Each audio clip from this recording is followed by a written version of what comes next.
En el día de hoy se ha tenido conocimiento de la petición de la Fiscalía de la imputación del diputado de Convergencia y Unió, Xavier Crespo, persona por la cual Artur Mas puso la mano en el fuego ayer y posiblemente Artur Mas tenga que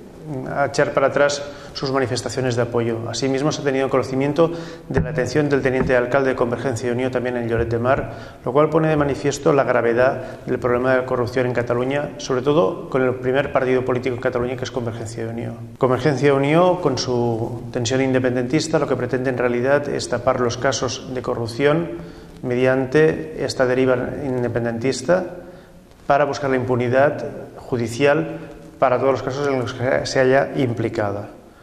Igual que en el caso Banca Catalana, Convergencia y Unió en ese momento sacó la señera para ocultar ese caso, esta vez Convergencia y Unió utiliza la estelada como forma de cubrir y encubrir los casos de corrupción. A diferencia de otras ocasiones, entendemos que no caben ya pactos políticos ni cumbres de partidos, que son las propuestas que se están haciendo por parte de los partidos presentes en el Parlamento de Cataluña, sino que atacar la corrupción es tan simple como adoptar medidas concretas a los casos concretos. Esto es, hacer comisiones de investigación parlamentaria, por ejemplo, en el tema de las cajas de ahorro en Cataluña,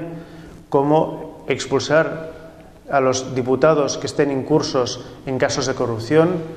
asimismo expulsar de los partidos políticos a aquellos militantes que se hayan incursos en casos de corrupción o, en su caso, la adopción de medidas como presentarse como acusación particular. Únicamente en España, partidos como Unión Progreso y Democracia somos los que estamos luchando contra la corrupción, y buena prueba de ello es la querella criminal que Unión Progreso y Democracia presentó para el caso Bankia, que es la única ocasión en que realmente se han llevado los cargos ejecutivos y políticos ante la justicia.